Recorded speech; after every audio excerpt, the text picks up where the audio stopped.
Hello, beautiful people. This is my first episode of my podcast, Talk with Talia. If you're listening from YouTube or Spotify, make sure you go listen to the other one. This is going to be up as a video, so if you're in Spotify right now, you can see me right now. Hi, if you choose to. Today, I'm talking about high school, guys, because crazy thing is, I will graduate in 7 days. Isn't that insane? I haven't fully comprehended on how insane that is. I thought I would do my first ever episode, my first real episode on lessons I learned in high school, like life lessons, school lessons, and just everything I learned about myself, because I looked back and I was writing this episode, guys. There was so many transformational things that happened freshman to senior year. It's actually insane. Okay, guys, without further ado, let's get into the podcast episode or the YouTube video, whichever one you're watching. And just a quick thing, make sure you like and subscribe, guys. I am so close to 100 subscribers, which is insane. And if you're listening from my podcast, make sure you follow it so it can reach other people. Thanks so much. Okay, so I want to start by saying, again, high school is so insane because you completely change as a person. I remember myself as a freshman. That was not me, guys. I am a completely different person now, and it's insane because I went through so much shenanigans, so much events through high school that it fully shaped me as a person, and it's actually crazy. Freshman year, if one word could describe it, I would say loss. I feel like I lost a lot in freshman year. It was quite a lot to be a freshman. That was the year I got into a relationship with my ex right now, but we dated for 2.5 years, so pretty crazy. And freshman year is when we got together, and of course, freshman year, having a boyfriend and having friends, you know how it goes. There's a lot that goes on. When you get into a relationship, you lose a lot of friends, and that is exactly what happened to me. I don't think I would change that for the world because my past boyfriend was a great fit for me in freshman year. That aligned with me very well, and I think the friends I had that I lost, it was a good thing that I lost them when I did, because I know that sounds really harsh to say, but friends come and go, and friends are meant to be there when they're meant to be there. And I think my first point is falling out with people can be good at sometimes, because when you're cleaning out your closet, you can't keep all the clothes you want because you don't have enough space for that much clothes. So sometimes you need to clean out the clothes that don't fit you any longer to get new, fresh clothes that fit your personality at the moment. I do miss those friends very dearly. They were good friends to me in the past. I don't think particularly, even if the events happened, I don't think we would be friends right now because of how much we changed. And speaking of people changing, people change a lot in high school, especially from middle school to high school. It's such a big change. They have so much going on. They're not the same person anymore. And I think something I wish I told my freshman self is that's not your fault, because people change sometimes and you have no control over that. Because the people I was friends with in freshman year, I know we fell off a little bit because we both changed, and that's okay. It just, we were not meant to fit anymore as much as we did in the past. It's just hard to get that after a while, because in the moment it's just no, this person is my best friend, this person, we've been friends for so long, but sometimes they're not supposed to be there anymore, and they might have been your favorite clothes in the past, but they no longer fit you anymore, and that's okay. Because what we say in the body positivity community here is if clothes don't fit you, you just buy new ones. And if you're thinking that about people, that probably sounds kind of wrong. But if you think about it in a good way, if the clothes don't fit you anymore, you're not going to try to push yourself to fit into the clothes. That would be wrong. You would just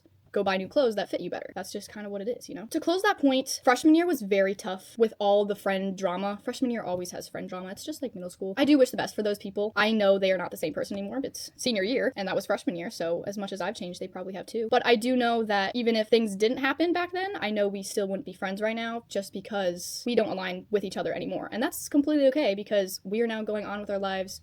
We're going off to college. We're going to meet new people that align with us. Sometimes that happens. It's the same thing as you go through breakups. That person might have not done anything wrong, but you don't fit with them anymore. And that's okay to find someone else that fits you better. On to my second point. Good grades are not everything. Let me tell you that. Because as a freshman, I spent every single day after school, and I would work my butt off, guys.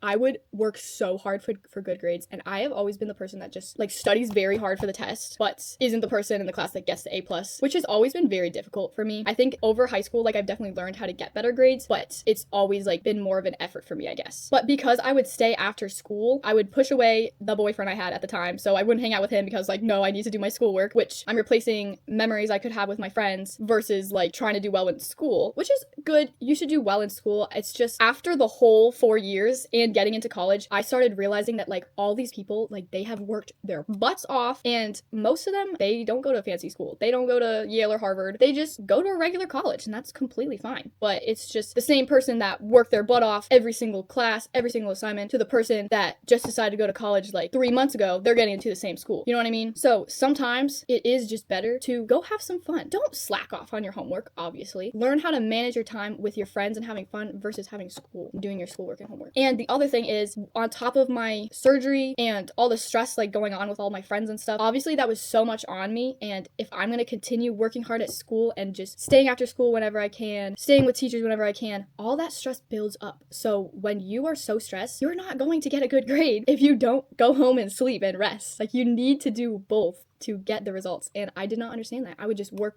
That is definitely a downside of me, that I always just like work so hard and I don't give myself rest. And I've learned this year, Talia, you gotta step back, girl. You gotta give it rest. Please.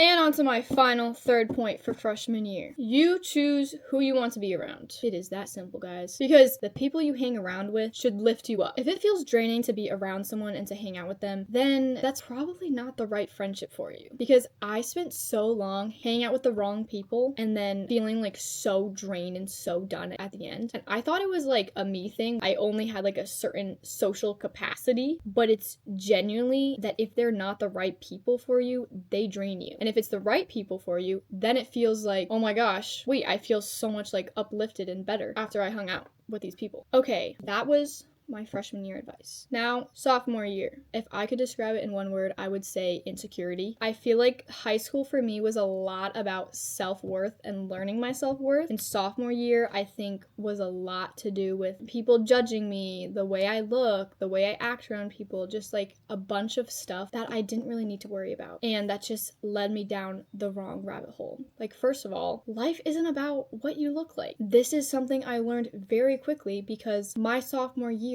I had to devote everything to my health because of how bad it got. That was because I was so focused and wrapped around about what I looked like, how other people judged me, just everything, and I was just caught in thoughts in my head. And now that I'm fully recovered, I can see so much that I've missed out on, and just the feeling of being fully recovered is just so refreshing. I just realized that all the time I was worrying about all those things were all the times I could have been having memories with people, and I traded those memories to be worrying about those things. I honestly don't remember that much of my sophomore year because of how much stress and anxiety everything was going around, and you lose a lot to mental health, and to let yourself get consumed by that is a lot. And I think the biggest tip I have for people that are recovering is find the deeper reason that it's not about what you look like, how you are perceived by people. Think about the outside circle of things, because when I was fully recovered, I remembered how much energy I had, how much time I had to spend with other people, and how much freedom I had to do the things I loved because my body was full of energy. Another thing is, when I was fully recovered, I didn't have to stress about what I was eating around people. And when I was just in the moment thinking about, oh wow, this is a nice ice cream trip with my friends. There's just a larger picture of it, because I remember when I was deep into my issues, I will say for YouTube purposes, I just remember like the only thought of like that this is my identity, like this is who I am, and I don't want anything to change that because like this is where I am right now. I didn't think about what could benefit me from getting better. I just thought about right now, this is what I'm doing. I like doing it because there's no change and I don't like change. That is a huge part of things, because as humans, we don't like to change. I could write a whole podcast on that, because that is just tied into us as humans. And that leads me to my next point, is that you choose your identity. Because when I was in treatment, that was a huge part of things, because I could see how everybody acted around things, everybody talked about things, is that they fully believed that like this was who they were. And that was very hard to change from, because nobody likes to change their habits right now. They don't like to change who they are. And something that they taught us was separating our EDs from ourselves. And they told us to make up a name for them. And mine was Edward, which is pretty crazy because when I was in treatment, I grew a love for Winnie the Pooh. That is why I have like such an obsession. I don't know why it was around that time, but I just like started loving Winnie the Pooh. And like that was like a big thing that got me through recovery, is just like I would just love Winnie the Pooh things. And I would watch the shows, I would do all this stuff like Winnie the Pooh themed. And it was like my favorite thing ever. And it still is. But that connection was really weird because I found out that it wasn't Winnie the Pooh. It used to be Edward Bear. And I did not know that before naming it. And it was the most crazy connection I've ever seen. That was really weird. Yeah, so having that separation from myself with my mental health issues, it helped me a lot because it was just like, I am not my problems. Like my problems are separate from me. That is just what has happened to me, and that's not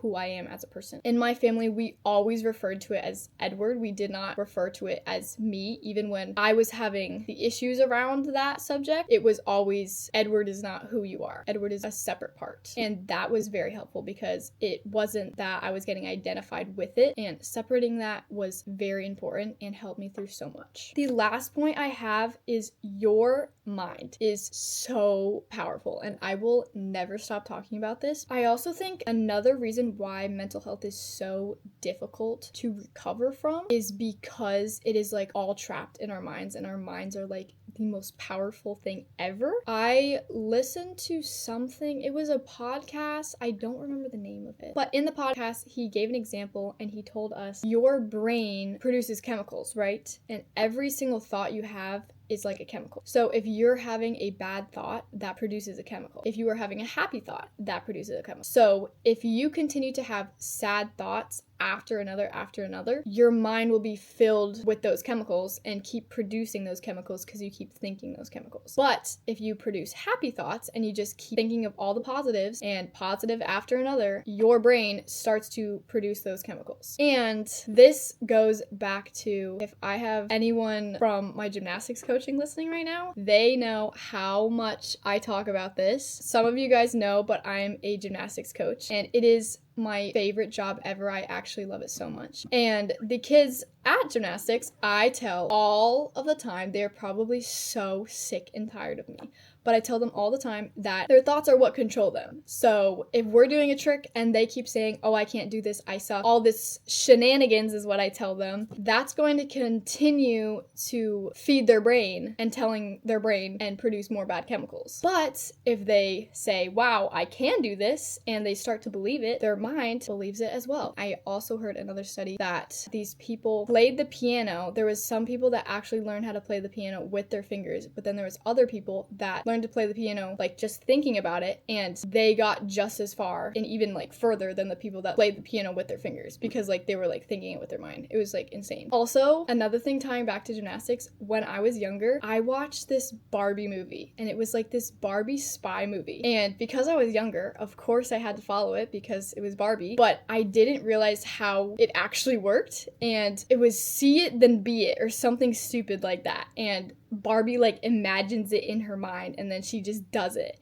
And I would do that in gymnastics, and I would just picture it in my mind, and I'm just like, see it, then be it, because I was like a little kid. But then I didn't realize that that actually works. So now as a gymnastics coach, I tell the kids that. I don't tell them the whole Barbie story, but I tell them to picture it in their minds of them doing it first, so their mind will start to believe that they can do it, because your minds are so powerful. And another example is, if you were to stand in front of the mirror every single day and tell yourself, oh, I suck, I'm not enough, life is horrible, all this kind of things, your brain will produce those chemicals and start to believe that, and that will just be the luck that you attract. But if you do the whole like, I'm gorgeous, I'm beautiful, I got this, my day is just so good and everything just works out for me. Yes, at some point you might be faking it till you make it, because you're just like, wow, this is like horrible, but I'm gonna say it anyways.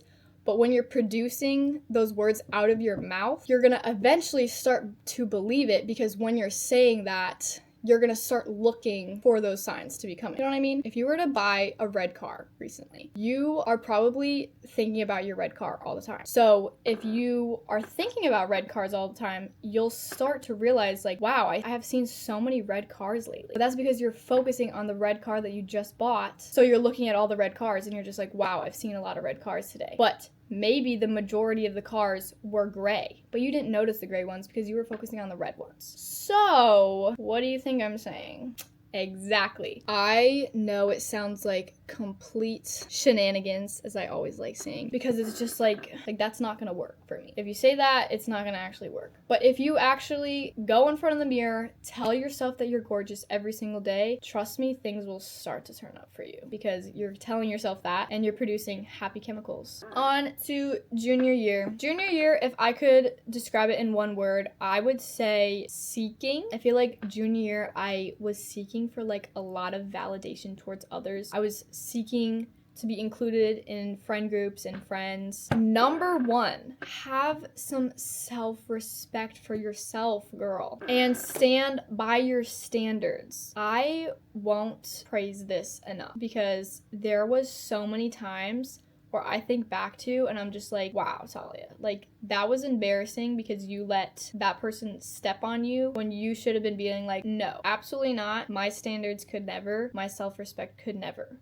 You know what I mean? I wasn't fully on to my self-love, self-confidence era just yet. And I feel like even if people did validate me, after a while, like it would feel kind of empty. And I feel like that's what the beginning of this year felt like because I did have my standards like risen and I had it how I want it to be, but it felt empty and it didn't feel right because I didn't have the validation for myself just yet. Let's just think about like yourself for a little bit. If there was someone that was trying to just glow up in general, they were trying to do all this stuff to like make themselves feel better about themselves. They kept doing it and they started seeing results, but they didn't practice and validate themselves in their mind. That's when body dysmorphia comes in and all this like dysmorphed thoughts come in because yeah, maybe you are amazing and beautiful and everybody else sees it around you, but that doesn't matter unless you start to see it yourself because you could go to the gym every single day, you could eat healthy every single day, you could have glowy skin, like oh my goodness, but at the end of the day, you didn't tell yourself you were beautiful in the mirror, so you did not feel beautiful in the mirror because you weren't doing the inner works. That's exactly how it was, because if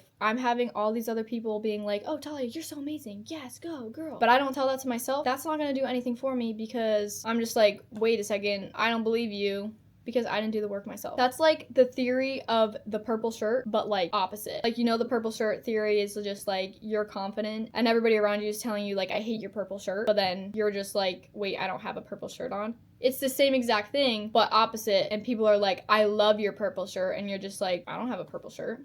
Like, you don't love my purple shirt. I don't have one. Like, you know what I mean. Another thing, stop with the self-deprecating jokes. Like, stop it right now. Like, no, absolutely not. No, because like this is why our society is getting so broken right now because of the whole trend of like this self-deprecatingness. Like, what is this, guys? Like, why is it so funny to like be hard on yourself and to just like hate on yourself? That's not funny. Like, what? And when you're saying all these self-deprecating jokes, what do you think that says to other people? Other people are like, oh, you're joking about yourself that way, so that means I can joke about yourself that way. If you are saying amazing things about yourself and you are always putting yourself up, people will also put yourself up. And if you're gonna be like, oh, people would totally hate on me, that's on my other points because that's not your issue. If they're hating on you, that is a them problem. If you're confident and you're up there and they're hating on you, that is not your issue, babes. Not at all. Yeah, so end of story. Do not let people walk on you. Don't be a people pleaser and know your worth. And raise your standards and know who you are, period. Number 2, I learned, you don't need a friend group. I have totally romanticized over the whole fact of like going with your friend group to the beach on a random Wednesday and you're just like, yeah, let's get Bobby and Susie and Joe and we're just gonna all like go in the car and like blast music and like we've just been best friends forever and we're just like gonna be best friends forever and always. Yeah, I realized that that was kind of bullshit and you don't actually need a friend group because that was like the biggest thing I missed out on in high school because I feel like I always tried to like get into a friend group and I always was like the floater friend, but I just didn't align with those people and like I just started to realize that towards the end of high school that I was just like, wait a second, I am on my own groove and these people are just not matching with me. Don't make it your jam because you think it's other people's jam. Fit things for you. Don't fit things for other people.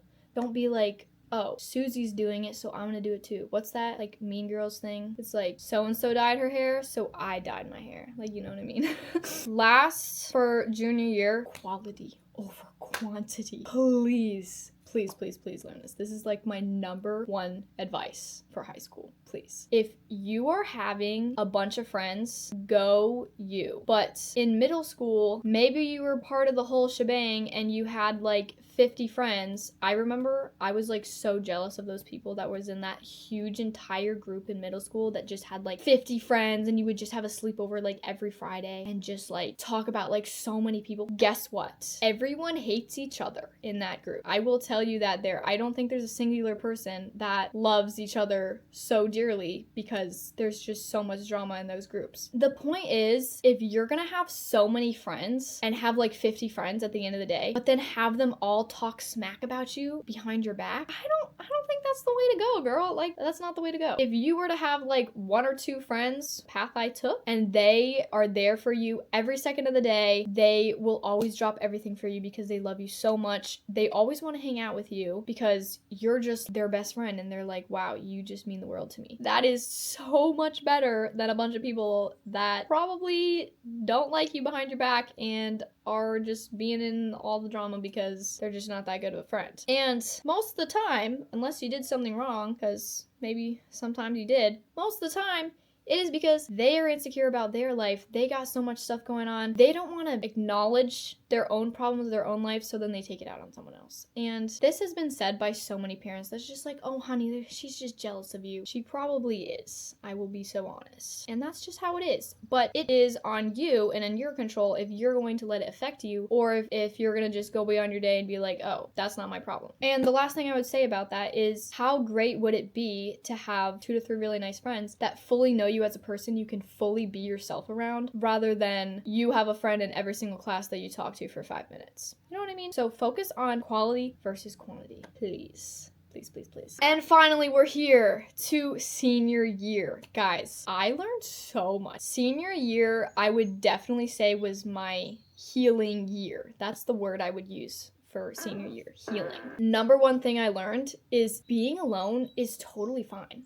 Being alone builds your confidence. Senior year was a little bit difficult for me because junior year was when I ended my 2.5-year relationship. So it was kind of difficult to have that transition of like always having someone and then going to senior year and like not having that person anymore. And I definitely struggled with that in the beginning of the year, but towards the end of the year now, like I genuinely love being single, guys. Like I will definitely praise that right now. It is the most like relaxing feeling ever. Like I feel like I've healed so much this year. I started my Table for One series on Instagram and TikTok. If you didn't watch that, you should go watch it right now. Well, after this episode, obviously. Stay for a while. Table for One series, my biggest recommendation, honestly. I did a series, if you don't know what it is, I did a series on doing stuff by myself. And I started this series because I had jumped into like another small relationship thing after my big relationship has ended. And I slowly realized that I didn't know how to be by myself. And I needed to learn how to do that. And it was very hard to do. Like, it's a big transition to learn how to be by yourself, because if you are always focusing on someone else, you don't got to worry about your problems. You don't have to deal with them. But slowly that builds up, and all those years, freshman, sophomore, junior, when I had someone else to focus on other than my own issues, that's when my issues were all overwhelming me. And then senior year, when I finally had the time to learn about my issues and cope with them in a healthy way and heal from them, I am so much better now. I will tell you that. The Table for One series helped me with so many things. It helped me learn how I can have fun by myself. It helped me learn how to not worry about other people judging you in public, because that is something we worry about so much. And let me tell you, nobody actually cares. And I know people are just gonna say that, but let me tell you, like, full-heartedly, no one else minds. And once you learn that, you're just a free soul, and it's just great. First episode, that was the challenging one. That one, I went to Maggie McFly's by myself. I brought a journal and I ordered some tacos. Scariest thing of my life. Like, I was looking left and right, like, who is looking at me? Like, I bet they're judging me right now. No, it totally was completely fine. I know it's kind of abnormal for someone to be eating dinner by themselves, which is probably kind of weird, but like I just sat there and I journaled and like nobody looked at me. Nobody, that was all just me, because I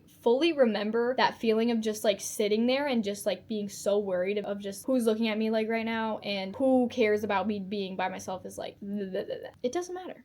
It really doesn't matter. We're just so wrapped around ourselves all the time. No one else is looking at other people, except if it's that thing that I said before, that you are so avoidant of yourself that you are looking for that issues in other people. I feel like I found that a lot while I was struggling with stuff. I was always searching for things in other people to be worried about and like go look at other people for their problems, because I was so avoidant of what I wanted to deal with in my own mind. Now I have fully healed through that, and I'm going beyond my day just like la-di-da-di-dee, listening to my headphones, just be like, oh, I wonder what I'm gonna eat for lunch today. I don't even see that this person next to me is just like glaring at me in the hallways because I'm just like so la-di-da-di-dee in my own world. You know what I mean? It gets so much better when you just start healing yourself and focusing on you, because you're just like, wow, life is so good. If that person's hating on me, who cares? Because I'm focusing on me. They're not, but that's not my problem. You know what I mean? This second one is huge. This one I remember where I got it from. Ooh, I don't remember the episode though. I'm so sorry. It is in Kim Peret's podcast of Claim Your Power. I would not recommend this podcast more. Bro, love this woman so much. Please go watch it after this one. Again, Claim Your Power, Kim Peretz. She talked about in her episode that there is 3 types of relationships. There is a mirror, there's a window, and there's a door. This is probably the biggest thing that resonated with me. And like I said before, I got into like a small relationship after my larger relationship, and then that was difficult because then I had to get over the smaller relationship and the larger one, which I made it difficult for myself. I had such a hard time getting over that situation, but after this podcast came up, it was so much clearer to me on why that event happened in my life, because the biggest thing I was stuck on is, why didn't this work out? Why did that happen in my life and why did it not work out? Like, I was so confused by that. But then she brought this up in the podcast and I was like, whoa. The first one is mirrors. So there's someone that comes into your life and they are a mirror. They reflect back onto you. Say it was like not so healthy of a relationship. You guys had issues. Like there was always something like going on. But at the end of the relationship, you could see something in yourself that was an issue you had with yourself. That person brought it out to you. And this was like so eye-opening for me. And I was just like, wow. Because you know, you get with a toxic relationship and you're just like, why would that happen to me? Just my bad luck. Also, never say that. But just like, why would that situation happen to me? That's horrible. But think back to it and be like, wait, what was this toxic relationship teaching me? Was it actually trying to show me something that I needed to heal and work on through this person? Number 2 is a window. And this was one of the other ones that I was like, whoa, you can't walk through a window. You can just look through a window. So the window was a glimpse into what's possible. So this window might have been showing you like what you could have in the future. It's showing you what your standards could live up to and what you deserve and all this type of stuff. That's crazy because you can't walk through a window. Windows are just supposed to look through. All of this was so poetic. So thanks, Kim. This was like so good. And the final one is a door. This is the one, obviously I haven't been through it yet, but this is the one where you walk through life with them and they are perfectly aligned for you. They give you the perfect balance of what you need and what you need to improve on, and just everything feels right with this person. It's a door because you walk through the door. All of these examples was just like, wow. That's crazy. I bring this up because I feel like high school has a lot of relationships and just different things that is just like, that was just not the right experience for me. Like, why was that put in my life? But then try to categorize it into which person was which for one of those things. Sometimes maybe you're meant to get back with a person, but don't depend on it like that, and try to categorize it into like what that relationship gave to you and like what experiences it gave to you and what lessons it gave to you, instead of, oh, I wish that never happened. Never say that. Never said you wish it never happened, because it was definitely supposed to happen. Even if it was the most horrible experience, it was supposed to teach you something. It was supposed to give you some sort of experience to help you learn for the next thing. When you start thinking about that, then things just turn out better for you. Another thing Miss Kim Peretz says, love her so much, is in life, it's either telling you yes, not yet, or I have something better. There's never a no. You're either not supposed to have that right now, it's either gonna happen, or you're going to get something better, then you're going to get it better in the future. My third and final point. This is probably the biggest thing I learned in senior year, and that is you are what matters in the end. At the end of the day, you're the only person with yourself. You can take that as a very good thing or a very bad thing. I think it's definitely a very good thing because we have so many people in our lives that fit together and make our life and make it interesting. But at the end of the day, you are the person that wakes up with yourself. You know every single thing about you. You are going to be with yourself the rest of your life because it's your life. You need to take care of number one. And this goes for first, not caring about what people think of you. This goes back to what I was talking about before. If other people are judging you for you thriving in life, that is 100% not your issue. That is completely their issue, and that is not of arrogance, that is not of ego, that is just the truth. If you are doing something wrong, then you probably should analyze that and should be like, oh, probably I should be nicer of a person. But if you're just going beyond your day and just not causing any drama and just sticking in your own head and other people have an issue with you, that is not your problem. That's not your problem. For example, I have done the inner works this year, and I know that I have turned into a very good person, and I have never been the type of person to cause drama, talk about people behind their backs. That's just not me. So when other people are having issues with me and they are talking bad about me and they're just hating on me for some reason and they just say like, oh, I hate that girl, I just know that that's not my problem because I know I didn't do anything to that person. If I did, I'm so sorry. I really have no idea, and you should talk to me about that. And you should learn to have that mindset as well, because if you really are minding your own business and other people are doing all this stuff to like hate on you and you are fully confident in yourself, you won't care about it anymore. The biggest thing that I'm proud of myself for is freshman year would have gotten so upset that there was actually people in the world that didn't like me. Like, what? Girl, guess what? It's not about you. Because, first of all, I don't think you like everybody in the world, first off. So if not everybody likes you, then that's all right. That's just how it is. There's plenty of people, I bet you look around and you're just like, oh, I don't like that person. Why don't you like them? I don't know, I just don't like them. So if you have that about someone, they probably have that about you too. You can change it and you can be like talking to them, maybe prove them wrong, but people are they're just gonna have thoughts about you. And that's not your issue.